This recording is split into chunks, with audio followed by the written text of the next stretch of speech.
नमस्कार छात्रों। आज हम लोग बात करने वाले हैं ट्रिगोनोमेट्री चैप्टर के बारे में।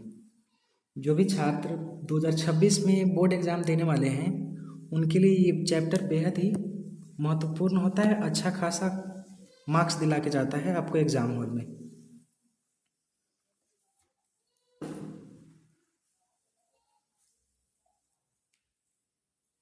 आज के इस लेक्चर में हम लोग इस चैप्टर का बेसिक समझेंगे, अगले लेक्चर में थोड़ा एडवांस, और इसी तरह लेवल इंक्रीज करते करते बढ़ाते बढ़ाते हम लोग इस चैप्टर को पूरा अच्छा से समझ लेंगे। जब हम चैप्टर समझ लेंगे तो सबसे पहले हम लोग करेंगे एनसीईआरटी जो बुक होता है उसके सारे क्वेश्चन का सॉल्यूशन आपको इसी यूट्यूब चैनल पे दिया जाएगा, प्रसून क्लासेस पे। तो आप लोग प्रसून क्लासेस को सब्सक्राइब कर लेंगे और बेल आइकन को प्रेस कर लेंगे। एनसीईआरटी का जब सारा क्वेश्चन को हम लोग सॉल्व कर लेंगे तो उसके बाद आप सब में बहुत ज़्यादा प्रचलित होता है स्टूडेंट फ्रेंड पब्लिकेशन का बुक, उसके सारे क्वेश्चन को सॉल्व करेंगे। और जब इन दोनों बुक को सॉल्व कर लेंगे तब तक आपकी पकड़ इस चैप्टर पे बहुत ज़्यादा हो जाएगी।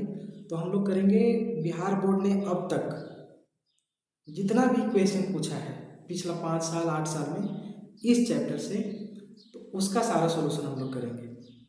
तो चलिए शुरू करते हैं इस चैप्टर को। इस चैप्टर को शुरू करने से पहले आप लोग को एक बात बताना जरूरी है। अधिकतम बच्चे जानते भी होंगे इस बात को कि समकोण त्रिभुज क्या होता है। हम लोग जूनियर क्लास में पढ़े होंगे कि कोण के आधार पे त्रिभुजों को 3 प्रकार में बांटा जाता है, न्यून कोण, समकोण और अधिक कोण। तो यहाँ पे हम लोग सिर्फ बात करने वाले हैं समकोण त्रिभुज के बारे में। समकोण त्रिभुज वो त्रिभुज होता है जिसका एक कोण 90 डिग्री का होता है, सबको पता होगा। लेकिन यहाँ पे पता करने वाली चीज ये है कि लंब क्या होता है, आधार क्या होता है और कर्ण क्या होता है।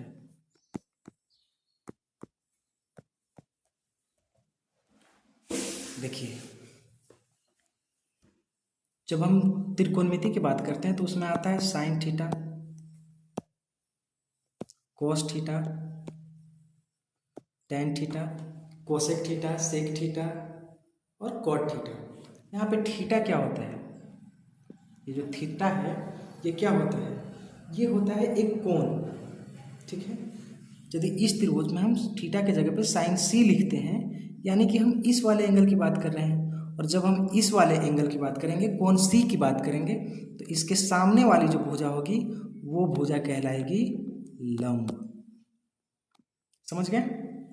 रिपीट कर देता हूं, यदि हम कोण सी की बात कर रहे हैं तो इसके सामने वाली भुजा क्या कहलाएगी, लंब कहलाएगी। ठीक है, जो कोण 90 डिग्री का होता है उसके सामने वाली जो भुजा है, जो सबसे लंबी भुजा होती है, वो भुजा कहलाती है कर्ण। समझ गए? कर्ण कैसे पता करना है, तो जो कोण 90 डिग्री का है उसके सामने वाला जो भुजा है वही भुजा कहलाएगा कर्ण, और इन दोनों के अलावा जो बच गया वो भुजा कहलाता है आधार। इतना समझ गए? तो आप लोग हमें बताएंगे कि इस त्रिभुज जो ए बी सी त्रिभुज है इसका कौन सा भुजा लंब है, कौन सा भुजा आधार है और कौन सा भुजा कर्ण है, बताएंगे। यदि हम एंगल सी की बात करें तब, जब हम एंगल सी की बात करेंगे तो लंब क्या हो जाएगा, इसके सामने वाली भुजा, और इसके सामने वाली भुजा ए बी है तो लंब हो जाएगा ए बी।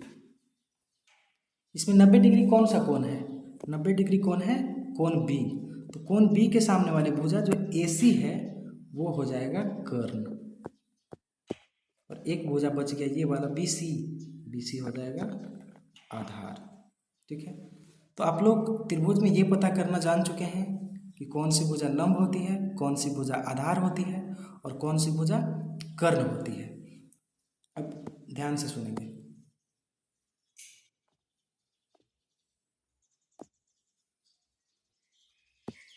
एक प्रमेय होता है, थ्योरम होता है, नाम सुने होंगे आप लोग, पाइथागोरस प्रमेय। पाइथागोरस प्रमेय का इस्तेमाल करके यदि इन तीनों में से कोई भी दो भुजा, मान लेते हैं लंब और आधार दिया हुआ हो, तो हम लोग कर्ण ज्ञात कर सकते हैं। ठीक है, यदि कर्ण दिया हो, आधार दिया हो, तो लंब ज्ञात कर सकते हैं। ठीक है, यानी कोई भी दो भुजा दिया हुआ हो तो हम तीसरा भुजा ज्ञात कर सकते हैं। ठीक है, तो इसके बाद हम लोग वही पढ़ने वाले हैं पाइथागोरस प्रमेय को। ये जो आपको दिख रहा है यहाँ पे, हम यदि ये वाला कोण ए है, ये वाला कोण बी है, ये वाला कोण सी है।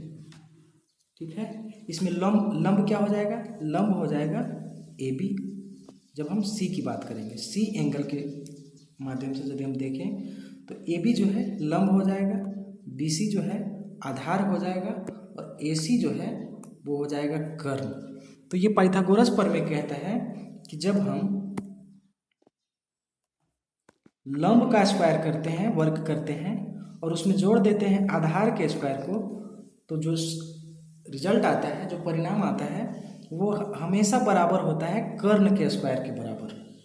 ठीक है, यानी यदि हम ये भुजा को 3 मान लेते हैं कि BC जो साइड है वो 3 सेंटीमीटर है, और AB जो साइड है वो 4 सेंटीमीटर है। ठीक है, अब पाइथागोरस प्रमेय इसमें अप्लाई करते हैं। लंब का स्क्वायर, लंब क्या है AB, तो लंब का स्क्वायर यानी 4 का स्क्वायर करेंगे, उसमें जोड़ेंगे हम, क्या जोड़ेंगे, आधार का स्क्वायर। आधार है 3, तो 3 का स्क्वायर।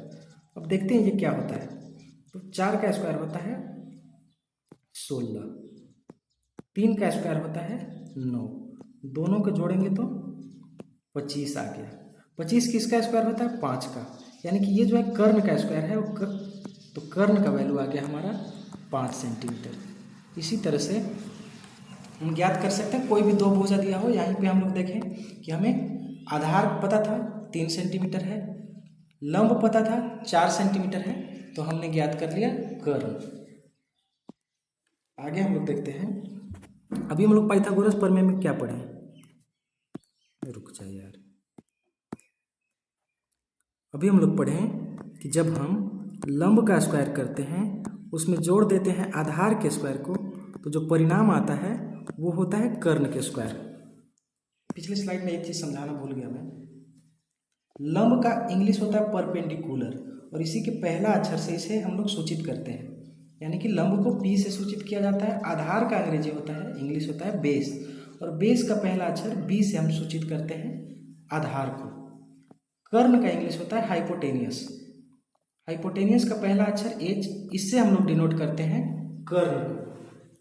समझ गए, यहाँ पे लंब का स्क्वायर, आधार का स्क्वायर बराबर होता है कर्ण के स्क्वायर के।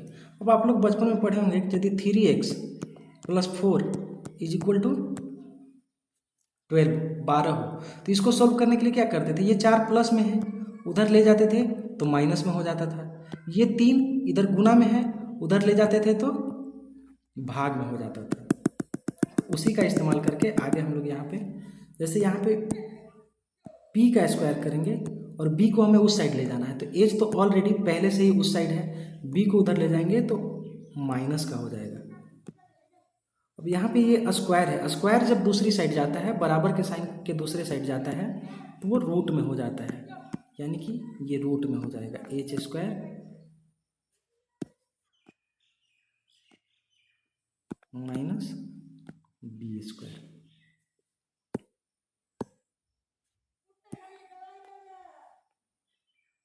ये एक और फॉर्मूला, पहला फॉर्मूला था पाइथागोरस प्रमेय जो लिखे थे, दूसरा फॉर्मूला ये हो गया। इस फॉर्मूला का इस्तेमाल क्या करना है ये भी जानना जरूरी है। तो इस्तेमाल वहाँ पे होगा कि जहाँ पे आपका कर्ण दिया हुआ रहेगा क्वेश्चन में, और आधार भी दिया हुआ रहेगा, और हमें जरूरी है लंब ज्ञात करने के लिए। तो लंब ज्ञात करने के लिए यानी कि हम क्या करेंगे, रूट अंडर कर्ण के स्क्वायर में से घटा लेंगे हम आधार के स्क्वायर को। यदि थोड़ा बहुत डाउट बच भी जाता है आपका, तो आगे जब हम इस पे आधारित प्रश्न करेंगे तो सारा डाउट क्लियर हो जाएगा। अभी चिंता करने वाली कोई बात नहीं है। जैसे इसी क्वेश्चन को देख लेते हैं,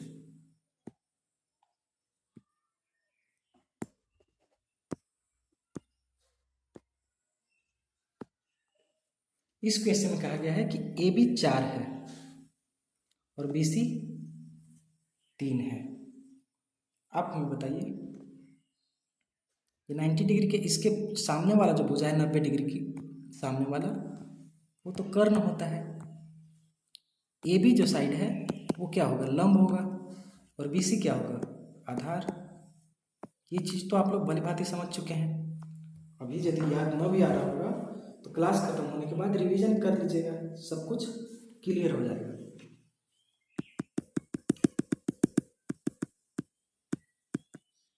अब इस क्वेश्चन में देखिए, ए बी 4 दे रखा हुआ है, यानी कि लंब हमारा दिया हुआ है 4 सेंटीमीटर मान लेते हैं।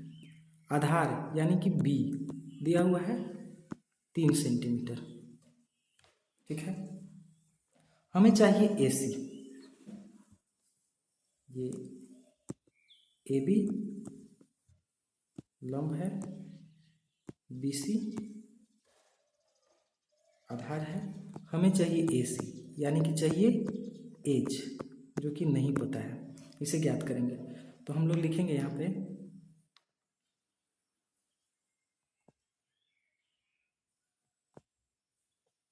एज बराबर होता है रूट अंडर पी का स्क्वायर प्लस बी का स्क्वायर, यानी कि लंब का स्क्वायर प्लस आधार का स्क्वायर। तो रूट अंडर पी यानी कि 4 है, 4 का स्क्वायर प्लस 3 का स्क्वायर। 4 का स्क्वायर होता है 16, 3 का स्क्वायर 9, यानी कि रूट अंडर 25। 25 का जब हम वर्गमूल निकालेंगे तो आएगा 5, यानी कि हमारा कर्ण पता चल चुका है कि वो 5 सेंटीमीटर होगा। समझ गए? पाइथागोरस प्रमेय किस लिए हमें उपयोग करना होता है, जब त्रिभुज की, खासकर समकोण त्रिभुज, बाकी में तो अप्लाई होता नहीं है, तो समकोण त्रिभुज का कोई भी 2 भुजा यदि दिया हुआ हो और हमें तीसरे भुजा की लंबाई की जानना जरूरी है, तो हम पाइथागोरस प्रमेय यूज में ले सकते हैं। ये अगला क्वेश्चन है जो कि आप लोग के लिए है। यदि किसी त्रिभुज का कर्ण 13 सेंटीमीटर है तथा लंब 5 सेंटीमीटर हो तो आधार ज्ञात करें।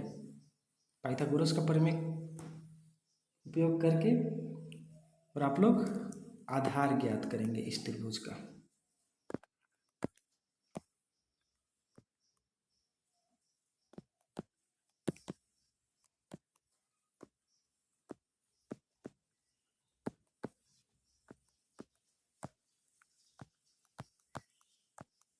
अभी अभी आप लोग को बताया गया है लंब क्या होता है, कर्ण क्या होता है, आधार क्या होता है।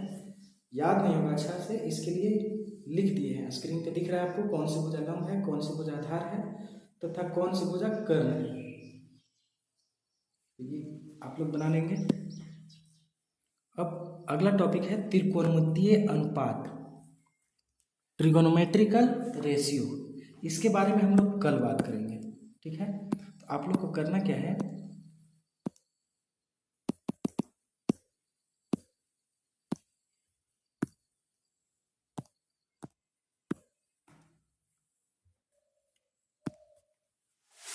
आप लोग को करना ये है कि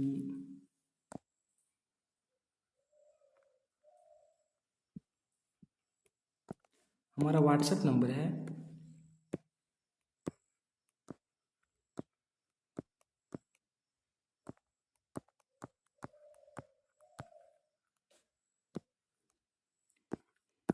इस व्हाट्सएप नंबर पे आपको हाय लिखकर मैसेज करना है। आपको एक ग्रुप से जोड़ दिया जाएगा और उस ग्रुप में आज पढ़ाए हैं उसका जितना फॉर्मूला है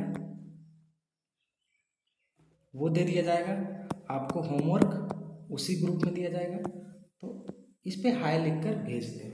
और प्रसून क्लासेस जिस चैनल पे आप ये वीडियो देख रहे हैं, इस चैनल पे मैथ का कंप्लीट कोर्स कराया जाएगा फ्री ऑफ कॉस्ट।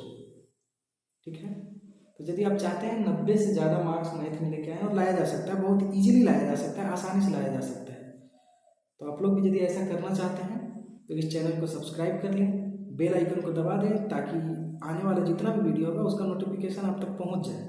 और हर दिन शाम 7 बजे वीडियो अपलोड किया जाएगा, रात के सोने से पहले किसी भी समय पे आप थोड़ा सा समय निकाल के, वीडियो ज़्यादा लंबा नहीं, मैक्सिमम 30 मिनट का वीडियो अपलोड किया जाएगा, तो दिन के 30 मिनट आपको मुझे देना है। हम आपको बदले में देंगे बोर्ड एग्ज़ाम में 90+ मार्क्स। ठीक है, कल के लेक्चर में हम लोग बात करते हैं त्रिकोणमितीय अनुपात के बारे में। तब तक के लिए अपना ध्यान रखें, पढ़ाई करते रहें। धन्यवाद।